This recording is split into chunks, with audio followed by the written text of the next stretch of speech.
Hi friends, welcome back to my channel. మీరు కనుక నా ఛానల్ ఫస్ట్ టైం చూస్తున్నారా అయితే సబ్స్క్రైబ్ చేసుకోండి. అలాగే పక్కనే ఉన్న బెల్ ఐకాన్ని క్లిక్ చేసేయండి ఫ్రెండ్స్. తాగుబోతు నారాయణ సహాయంతో ఆఫీసులో సీఈఓ అయిన ఇందు, ఐశ్వర్య చంప పగలగొట్టిన అపర్ణ, అరెస్ట్ అయిన ఐశ్వర్య, షాక్లో రేఖ భ్రమరాంబ. ఏం జరగబోతుంది ఎక్కడ కూడా స్కిప్ చేయకుండా మొత్తం చూసాను ఫ్రెండ్స్. అప్పుడే మీరు ఎంజాయ్ చేయగలుగుతారు. నచ్చినట్లయితే చిన్న లైక్ ఇచ్చి ఎంకరేజ్ చేసేయండి. ఇక ఎపిసోడ్లోకి అయితే వెళ్ళిపోదాం. ఈ ఎపిసోడ్ స్టార్ట్ అవగానే మొత్తానికి చూసుకున్నట్లయితే ఇక ఇందుని కిడ్నాప్ చేసిన ఈ ఐషు అయితే నిన్ను ఎవరు కాపాడతారు, నిన్ను ఇక్కడి నుంచి ఎవరు కాపాడరు అని చెప్పి ఇక తెగ ఓవర్ యాక్షన్ చేస్తూ ఉంటుంది. ఇక అప్పటికే హట్ అయిన నారాయణ ఈ ఇంగ్లీష్ దొరసాని ఎక్కడుంది అని చెప్పి వెతుక్కుంటూ వచ్చి మరి ఇక ఐశ్వర్య ఇందుని చూసేసి ఈ అమ్మాయి చాలా తెలివి తక్కువగా ఉంది, పాపం అమాయకురాలు, ఈ అమ్మాయిని సొంత చెల్లినని కూడా చూడకుండా ఇది అక్క, దీని సంగతి ఇలా కాదు అని చెప్పి ఇప్పుడు నా నాలుక పీకేస్తుంది, నేను మందు పడితే కాబట్టి ఇలాంటి దానికి బుద్ధి చెప్పగలుగుతాను అని చెప్పి ఇక అక్కడ రౌడీలందరూ కూడా డ్రింక్ చేస్తూ ఉంటే అక్కడికి వెళ్ళి ఇక మూత మందు కావాలి అని చెప్పి అడుగుతాడు. ఆ మందు ఇక తాగిన మరుక్షణం నారాయణ ఇక ఫుల్ ఎనర్జెటిక్గా అక్కడ ఉన్న వాళ్ళని చంపలు వాయించడం మొదలు పెడతాడు. ఏయ్ ఏంటి మా మందే తాగి మమ్మల్ని కొడతావా అనగానే, ఏంట్రా కొట్టడానికి, అలా మందు తాగడానికి సంబంధం ఉందా, అయినా మీరేంట్రా మందు పోయమంటే కొసరు వడ్డిస్తున్నారు, ఇది నాకే సరిపోదు అని చెప్పి అక్కడ ఉన్న మందు మొత్తం తాగేసి అక్కడ ఉన్న రౌడీల్ని ఎడాపెడా వాయిస్తాడు. ఇక అలాగే మెల్లగా ఇక ఇందు అలాగే ఐషు ఉన్న రూమ్లోకి వస్తాడు. అక్కడ ఇక ఇందు ఆశ్చర్యపోయి చూస్తూ ఉంటే ఐశ్వర్య, ఏయ్ ఎవరు నువ్వు, ఏంటిది ఇక్కడికి వచ్చావు అనగానే, నేను ఎవరా, ఇందాక దారిలో నన్ను గుద్దేసి బాగా స్టూపిడ్ ఈడియట్ అని చెప్పి ఏవేవో కోతలు కూసావు కదా ఇంగ్లీష్ దొరసాని, నీ గురించే వచ్చాను అనగానే, ఏయ్ ముసలోడా ఏం మాట్లాడుతున్నావు అనగానే, ఏయ్ ఆంటీ ఎక్కువ చేయకు అనగానే ఇక వెంటనే ఐశ్వర్య, ఆంటీ ఏంటి అనగానే, మరి ముసలోడేంటి, respect, give respect and take respect, ఈ ఫుల్లుగా ఈ నారాయణకి రెస్పెక్ట్ లేకపోతే ఎక్కడో హట్ అవుతుంది, ఇందాక కూడా నన్ను గుద్దేసి ఎలాగా వచ్చేసావు, హట్ అయ్యి ఫాలో అయ్యాను, తీరా చూస్తే ఈ సొంత చెల్లిని కూడా చూడకుండా కిడ్నాప్ చేస్తామని అర్థమైంది, నీలాంటి పొగరబోతు ఆంటీలకి పొగరు దించకపోతే నేనెలా నారాయణ అవుతాను, దానిలోనూ తాగుబోతు నారాయణి ఎందుకు అవుతాను అని చెప్పి ఇక అంటూ ఉంటే ఇందుకి హోప్ వస్తుంది. అయ్యో అంకుల్ కాస్త నా కట్లు ఇప్పండి, నా బాధని అర్థం చేసుకున్నారు అనగానే, అక్క నీకు నేను కట్లిప్పుతాను అనగానే, ఏంటి అలా చూస్తున్నావు, నువ్వు నాకు అంకుల్ అన్నావు, బాబాయో పెదనాన్నో ఏదో ఒకటి కానీ నేను మాత్రం నేను అక్కయ్యాన్ని పిలుస్తాను, నువ్వు నాలాగా చదువులేని దానివి, అందుకే ఇక్కడ కనెక్ట్ అయ్యాను అని చకచక కట్లిప్పేస్తాడు. ఇక ఇక్కడ పరిస్థితి ఇలా ఉంటే ఆల్రెడీ ఆఫీస్లో రాజ్ తన పన్నాగాలు పన్నుతూ ఉంటాడు.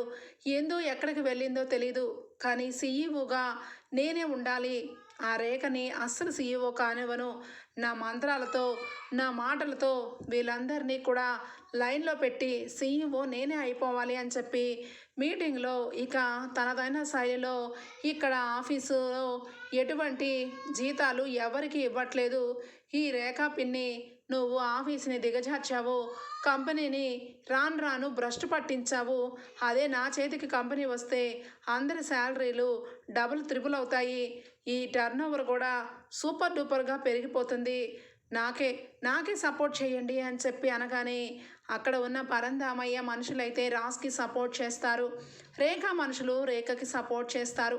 ఇక పరంధామయ్య ఓటు ఒక్కటే మిగులుతుంది.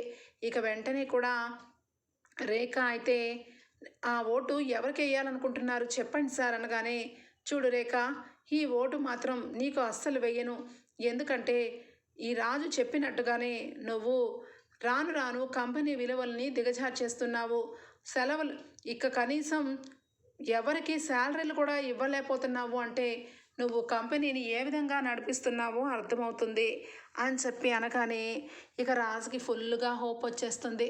ఖచ్చితంగా ఈ ఓటు నాకే కదా అనగానే నీకు కూడా వెయ్యాలని అస్సలు లేదు.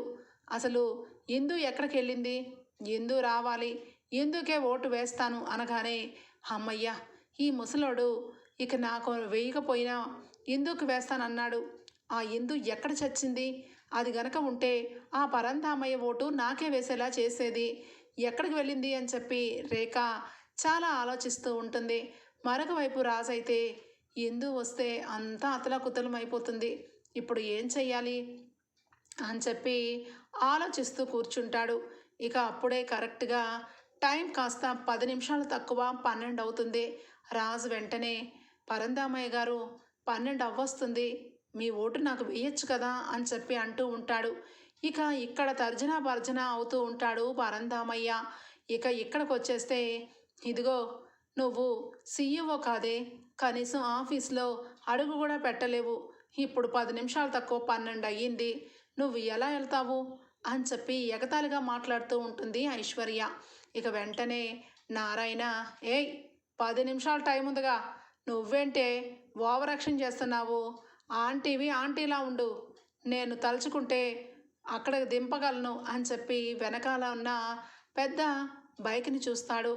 ఆ బైక్ నువ్వు డ్రైవ్ చేయగలవా అని చెప్పి ఇందు అనగానే చూడక్కయ్యా, నాకు బైకే కాదు ఏదైనా వచ్చు, అసలే ఫుల్ ఊపులో ఉన్నాను, నిన్ను 5 నిమిషాల్లో దించి నీకు అక్కడ వదిలి నేను వెళ్తాను, రా ఎక్కువ అని చెప్పి ఇక ఫుల్ స్పీడ్లో నారాయణ ఇందుని ఎక్కించుకొని ఫుల్లుగా డ్రైవ్ చేసుకుంటూ బయటపడతాడు. ఇక అవాక్కైపోయి ఐశ్వర్య అలానే చూస్తూ ఉండిపోతుంది. ఇక అక్కడే ఉన్న రౌడీలైతే మేడం మేడం మా డబ్బులు అనగానే స్టూపిడ్ ఈడియట్స్, అసలు మీరు రౌడీలేనా, డబ్బు కోసం చేజాస్తున్నారు, అక్కడ అమ్మాయిని వదిలేసి ఇప్పుడేంట్రా నన్ను డబ్బులు అడుగుతున్నారు, నేను చెప్పింది ఏంటి మీరు చేసిందేంటి, మీరు చేసిన పనికి ₹1 కూడా నేను ఇవ్వను అని చెప్పి అక్కడి నుంచి బయలుదేరిపోతుంది ఐశ్వర్య. ఇక నారాయణ అయితే ఇందుని వెనక కూర్చోపెట్టుకొని స్పీడ్గా హైవే మీద వెళ్తూ ఉంటే ఇక ఇందు అయితే భయపడుతూ ఆ అంకుల్ కొంచెం స్పీడ్గా కాకుండా కొంచెం స్లోగా అనగానే ఏంటమ్మా నువ్వు సీఈఓనో ఏదో అవ్వాలనుకుంటున్నావు కదా, నువ్వు అవ్వాలి కాబట్టి నేను వెళ్తున్నాను, నువ్వేమీ భయపడ మాకు, నేను జాగ్రత్తగానే నిన్ను దించి అక్కడి నుంచి వెళ్తాను అని చెప్పి శుభ్రంగా ఇక స్వరాజ్ గ్రూప్ ఆఫ్ కంపెనీ దగ్గరికి తీసుకుని వెళ్ళి చక్కగా దించేస్తాడు. ఇక అప్పుడు ఇందు పరుగున ఇక లోపలికి వెళ్తుంది. ఈ అమ్మాయి చాలా మంచి అమ్మాయి, అందుకే పాపం చాలా నెమ్మదిగా ఉంది, ఆ ఆంటీ చాలా అవాక్ అవుతుంది, ఇప్పుడు గనక ఈ అమ్మాయి ఈ కంపెనీ సీఈఓ అయిపోతే ఇక ఆంటీ పరిస్థితి ఏంటో పాపం ఊహించుకుంటుంటేనే చాలా ఆనందంగా ఉంది అని చెప్పి ఇక అనుకుంటూ ఉంటే పరుగున వచ్చి థ్యాంక్ యూ అంకుల్, మీరు గనక లేకపోయింటే నేను సమయానికి ఇక్కడికి వచ్చేదాన్ని కాదు అని చెప్పి ఇందు అనగానే అయ్యో అమ్మ ఏం పర్వాలేదు, నువ్వు వెళ్ళు, ఇంకా 4 నిమిషాలే టైం ఉంది, నువ్వు వెళ్ళి నువ్వేం అవ్వాలా అవ్వు అని చెప్పి అక్కడి నుంచి నారాయణ వెళ్ళిపోతాడు. ఇక మొత్తం మీద కరెక్ట్గా 3 నిమిషాల టైం ఉంటుంది. ఇక లిఫ్ట్లో నుంచి ఇందు అయితే ఫాస్ట్గా ఆఫీసులో ఇక బోర్డు మీటింగ్ అయ్యే చోటకి వెళ్ళేసరికి కరెక్ట్గా 2 నిమిషాలు మిగులుతుంది. ఇక 2 నిమిషాలే కదా, మీ ఓటు ఎవరికేస్తారు అని చెప్పి ఆత్రంగా రాజ్ అలాగే రేఖ అడుగుతూ ఉంటే అప్పుడు కరెక్ట్గా ఇందు ఎంటర్ అయిపోతుంది. ఇక వెంటనే ఇందుని చూసిన ఇక అక్కడ ఉన్న అందరూ కూడా షాక్ అవుతారు. ముఖ్యంగా రాజు అయితే అలానే ఉండిపోతాడు.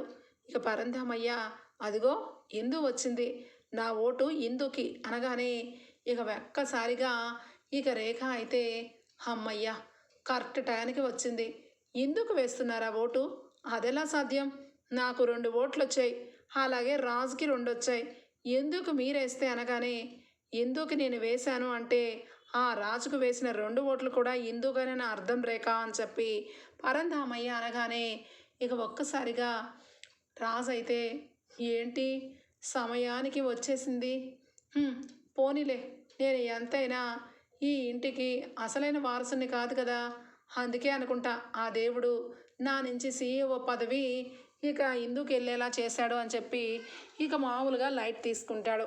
ఇక వెంటనే ఇక సీఈఓగా ఇందుని ఇక నేను ప్రకటించబోతున్నాను అని చెప్పి అనబోతుంటే, ఆగండి ఆగండి దామయ్య గారు, మీరు అంతా ఆవేశపడకండి, ఇందుతో కాస్త నాకు కొంచెం చిన్న పనుంది అనగానే ఇక వెంటనే ఇందుకి అర్థమైపోతుంది, ఖచ్చితంగా దాని దగ్గర నుంచి నువ్వు సీఈఓ అవ్వాలని కోరుకుంటున్నావని నాకు తెలుసా ఆంటీ, అందుకే నేను ఇప్పుడు నీకు ఏ హెల్ప్ చేయను అని చెప్పి మనసులో అనుకొని ఇక వెంటనే, ఆంటీ ఇప్పుడు కాదు, నేను కొంచెం సేపు అయినాక మీతో మాట్లాడతాను, ఇప్పుడు ఉన్న పరిస్థితుల్లో 12 అయిపోతుంది అని చెప్పి వెంటనే కూడా ఇక సీఈఓ పదవిని చేపట్టి ఇక తనదైన సహకారంతో సెట్లో ఇక అక్కడి నుంచి రేఖని లేపేసి రేఖ రూములోకి ఇందుని కూర్చోపెట్టి అందరూ కూడా క్లాప్స్ కొడుతూ ఇక సీఈఓకి కంగ్రాచులేషన్స్ చెప్తూ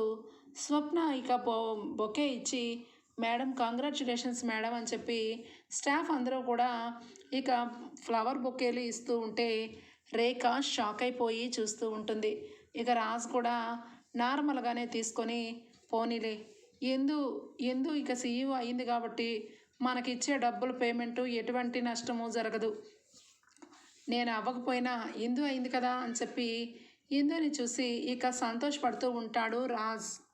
ఇక భూషణ్ అలాగే ఇక రేఖ ఇద్దరూ కూడా అక్కడి నుంచి ఇక సీరియస్గా కారులో నుంచి ఇంటికి వచ్చేస్తారు.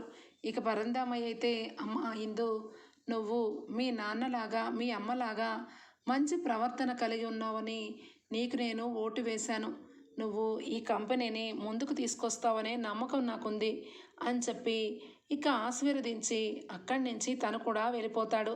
ఇక శృతి అయితే, మేడం అచ్చం మీ అమ్మగారు కావ్యని చూసినట్టుగానే అనిపిస్తుంది, కావ్య మేడం లాగే మీరు అనిపిస్తున్నారు అనగానే ఇక వెంటనే ఇందు, మా అమ్మని వాళ్ళు వీళ్ళు అందరూ చూశారు, నేను మా అమ్మని మా నాన్నని చూడలేదు అని చెప్పి ఇక అనుకుంటూ, మా అమ్మని మా నాన్నని చూసే భాగ్యం మీకు కలిగింది, నాకు కలగలేదు మేడం అనగానే ఇక శృతి షాక్ అయిపోయి, ఏంటి ఇప్పుడు వరకు మీ అమ్మగారిని మీ నాన్నగారిని మీరు చూడలేదా అని చెప్పి ఇక అలానే ఉండిపోతుంది. ఇక రాజ్ ఇందు అయితే ఇక ఇంటికి బయలుదేరుతారు.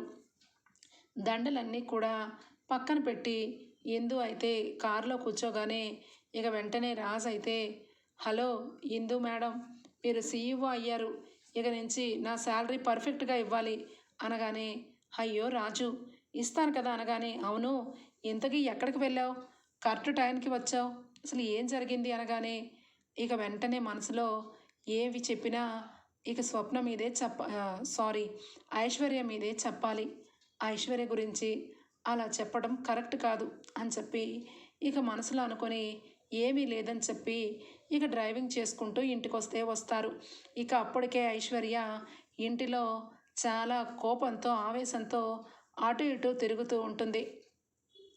ఇక అప్పుడే కరెక్ట్గా తన ఫ్రెండ్ అయితే కాల్ చేస్తాడు, డబ్బు ఇస్తావా లేదంటే ఇంటికి రమ్మంటావా అని చెప్పి అంటూ ఉంటే, నీ ఇష్టం వచ్చినట్టు చేసుకో, నేను డబ్బు ఇవ్వలేను, ఇప్పుడున్న పరిస్థితుల్లో నేను అసలు ఇవ్వలేను అని చెప్పి చాలా పొగరుగా కాల్ కట్ చేస్తుంది. ఇక వెంటనే ఇక తన ఫ్రెండ్ రాకేష్ పోలీస్ స్టేషన్కి వెళ్తాడు. అక్కడికి వెళ్ళినప్పుడు ఇక ఆల్రెడీ ఈ నందు అయితే ఇందు గురించి కొన్ని విషయాలైతే తెలుసుకుంటుంది.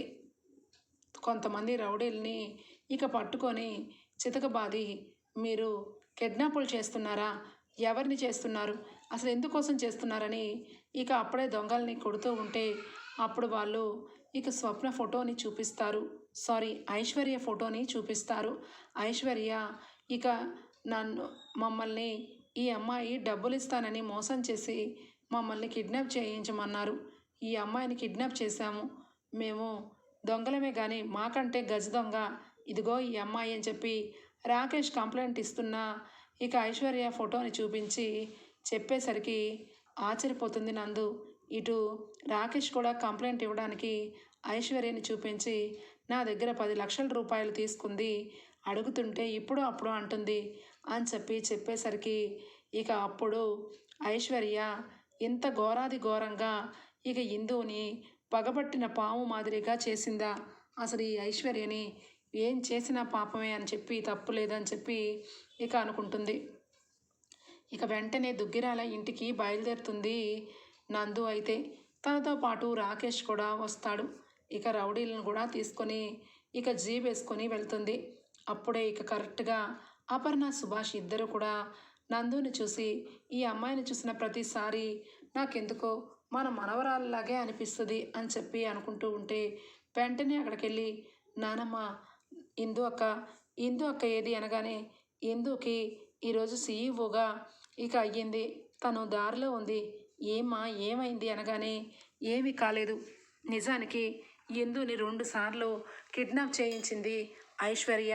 అలాగే ఈరోజు తనని సీఈఓ చేయకూడదని మళ్ళా కిడ్నాప్ చేయించి తనని ఇంతగా బాధ పెడుతోంది ఐశ్వర్య అనగానే ఒక్కసారిగా అపర్ణ ఐశ్వర్య అని చెప్పి చాలా పెద్దగా అరిచి రూములో ఉన్న ఐశ్వర్య దగ్గరికి వెళ్ళి చంప చెళ్ళుమని కొడుతుంది.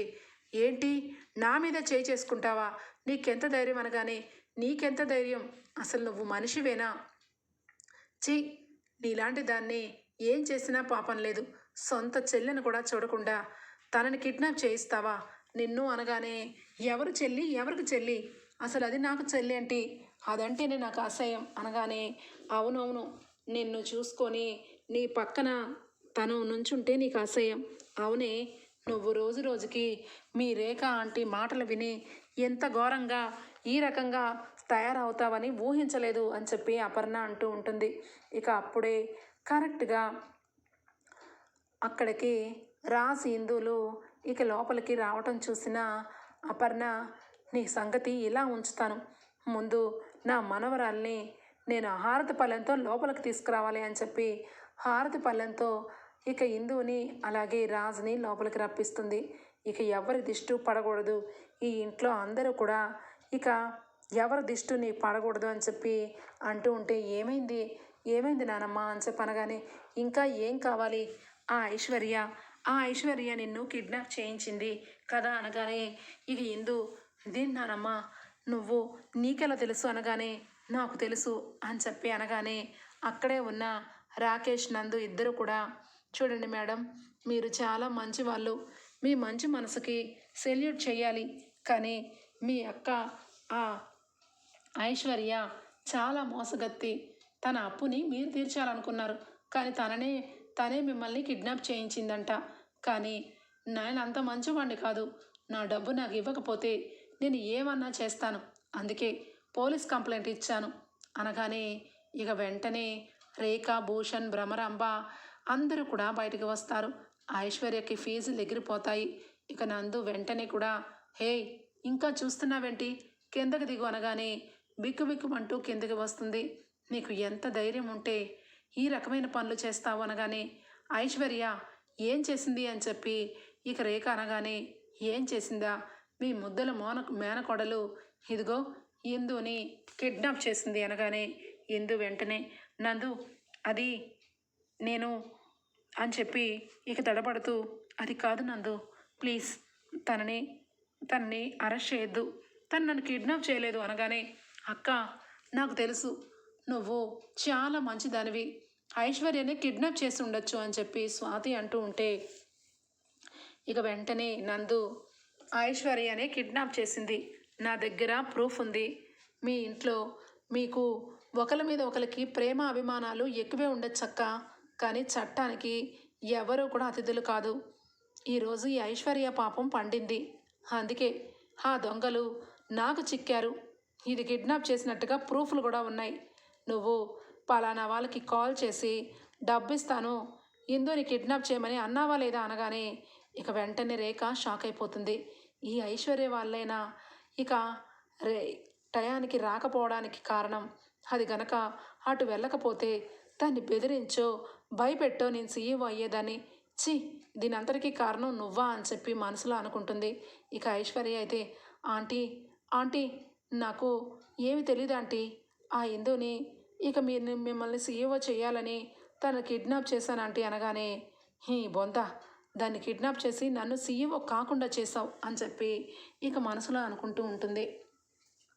ఇక వెంటనే కూడా రాకేష్ అయితే 10 లక్షల రూపాయలు నువ్వు అప్పు తీసుకొని నాకు పొగరుగా సమాధానం చెప్పావు, అందుకే నిన్ను ఏ రకంగా చెయ్యాలో ఆ రకంగానే చేసి వసూలు చేసుకుందాం అనుకుంటున్నాను అనగానే ఇక వెంటనే చేతులకి ఇక రేఖ అందరూ కూడా ఆగమన్నా కూడా ఇక ఇందు ఆపమన్నా కూడా ఆగకుండా నందు అయితే ఐశ్వర్యని అరెస్ట్ చేస్తుంది. మీరు ఎన్ని చెప్పినా తను అరెస్ట్ అవ్వాల్సిందే, ఇది నాకు పైనుండి వచ్చిన ఆర్డర్ అని చెప్పి ఇక అరెస్ట్ చేసుకొని తీసుకొని వెళ్ళిపోతుంది.